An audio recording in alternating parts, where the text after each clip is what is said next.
İlk növbədə Toolbox bölməsinə daxil olub GPS alt pəncərəsini seçirik. Gördüyünüz kimi burada GPS mövqeyi qoşulu deyil kimi qeyd olunub. İlk növbədə bunu texnika T7060 olduğuna görə T7030 70 ruh seçirik. Onu seçdikdən sonra artıq bizdə GPS qəbul edicisinin görürük, seriya nömrəsi gəlir. Yuxarıda korreksiya növü var. Hal-hazırda bizdə avtonom korreksiya növüdür. Avtonom korreksiya növü xəta müəyyən qədər çox olur.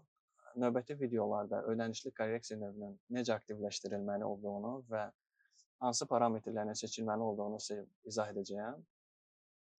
Bu bölməni seçdikdən sonra geri qayıdırıq diaqnostika pəncərəsinə. Diaqnostika pəncərəsinə girdikdən sonra GPS alt pəncərəsini seçirik. Burada görürük artıq GPS-ə dair məlumatlar əks olunmaqdadır. GPS 2 pəncərəsinə keçid edirik. Məsəl üçün, burada artıq GPS qəbul edicisinin neçə page tutduğunu və pagelərin mövqelərini izləyə bilirik. İkinci seçməli olduğumuz parametr burada avtonaviqasiya sistemi üçün biz AutoGuidance seçməliyik. Burada xəbərdarlıq siqnalı gəlir.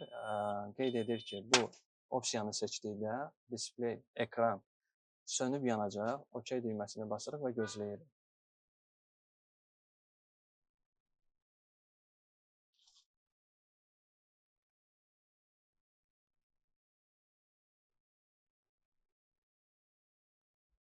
Ekran yandıqdan sonra yenidən PF pəncərəsinə daxil oluruq. PF pəncərəsi Precision Farming-in qısaltmasıdır. Dəqiq əkinçilik deməkdir.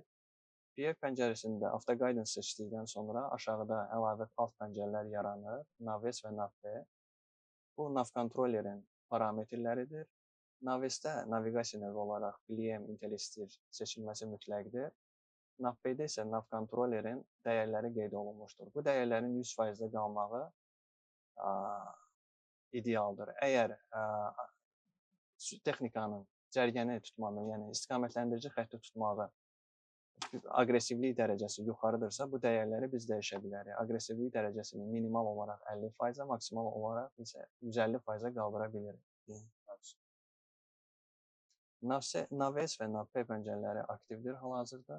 Əgər bu pəncərələr aktivdir və naviqasiya növü BLM IntelliSteer seçilibsə, texnikanı avtonaviqasiya ilə idarə etmək hal-hazırda mümkündür.